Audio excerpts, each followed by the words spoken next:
Carefree Highway is just one of the songs that have earned Gordon Lightfoot a secure place in the ranks of modern singer-songwriters. This morning he talks to John Blackstone for The Record.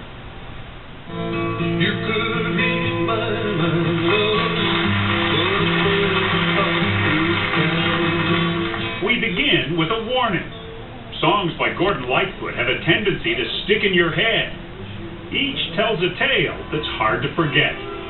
He's an old-fashioned balladeer, the kind they don't seem to make anymore. The legend lives on from the Chippewa down with the big lake they call Gitchagumi. Once he ruled the airwaves. The lake, it is said, never gets up the days when the skies of November turn gloomy. Singing of lives lost in shipwrecks and love gone bad. I'm a long way from home, and I miss my loved ones so. His music has been recorded by a galaxy of stars, from Barbra Streisand to the Grateful Dead, Bob Dylan to the King himself. In the early morning rain,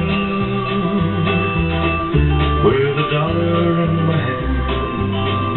It went all the way to Elvis. It really did. It went all the way to Elvis Presley. At age 75, Lightfoot still tours.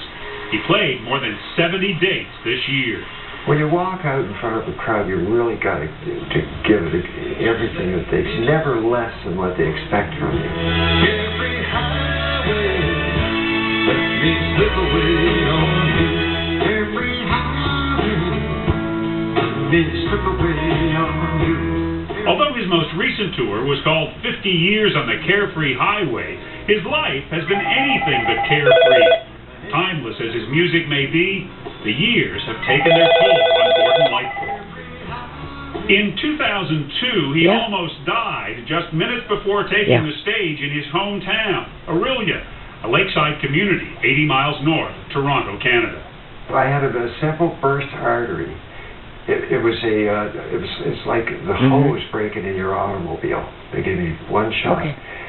And I don't remember anything after that for 6 weeks. 6 weeks unconscious. Yeah. It's in Orillia that Lightfoot remembers singing for his first audience, standing on his grandmother's kitchen table. Aunts and uncles standing around the table watching and actually getting the feel when they applauded. I remember the applause. He grew up as Gordy Lightfoot, singing in church choirs and barbershop quartets. In 1958, Gordy made a bold move, heading to Los Angeles to study music. This is where I have to make a disclosure. Orillia happens to be my hometown, too. I was in Orillia at that time, and I think I remember hearing about Gordy taking off What's he to doing? Los Angeles. What's Gordy doing? What's Gordy doing going to Los Angeles? His big break came in 1965 when Peter, Paul, and Mary recorded his song, For Lovin' Me. So don't you shed a tear for me. I ain't the love you thought I'd be.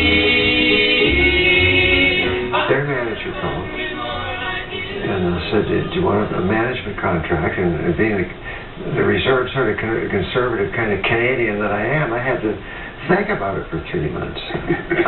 He made joke about being Canadian, but unlike others who found success in the United States and stayed there, Lightfoot returned to his homeland, a matter of pride in Canada, where he even wound up on a postage stamp. We have a lot of common values, but we're different. We are different. And there's lots of ways of defining that difference, and one of them is in Gordon Lightfoot.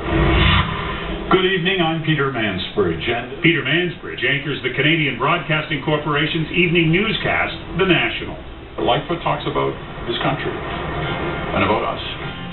No Lightfoot song is more Canadian than the Canadian Railroad Trilogy. It was commissioned to celebrate Canada's centennial year, 1967. There was a time in this fair land when the railroad did not run, and while majestic mountains stood alone against the sun. You know, I don't think it's any overstatement to suggest that for a lot of Canadians, it's kind of the unofficial anthem. You know, we love old Canada. We love seeing the flag raised when we beat the Americans in the gold medal game of hockey. But in the back of our minds, it's the Canadian Railroad trilogy. Another of Lightfoot's anthems was inspired by a Great Lakes shipwreck. The captain went in, he had water coming in. The big ship had crew was in peril. And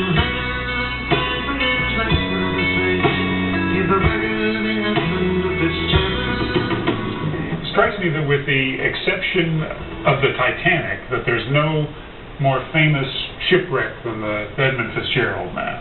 On his living room wall, Lightfoot keeps a copy of the 1975 magazine article that inspired the song, and even some of its lyrics. The period they did never get what they did when the gales of loving come early. Newsweek magazine gave about a half a page of a little tiny photograph about this big. And I said, that's not good enough for this type of thing to go by totally unnoticed. He's crafted major hits from personal loss as well. If You Could Read My Mind followed the breakup of his first marriage. And I will never be set free as long as I'm close.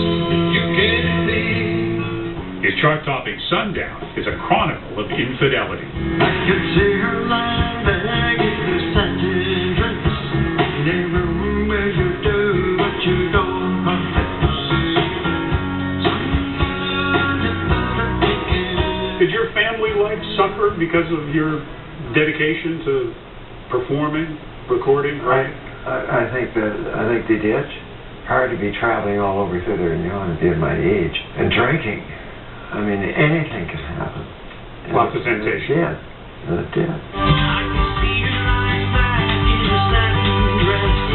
When young Canadian musicians were asked recently by the CBC to audition for a TV show by performing Sundown, they made the old tune sound brand new.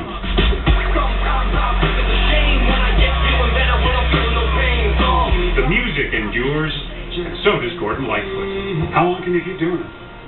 Until I stop doing it. So my bestie on the way.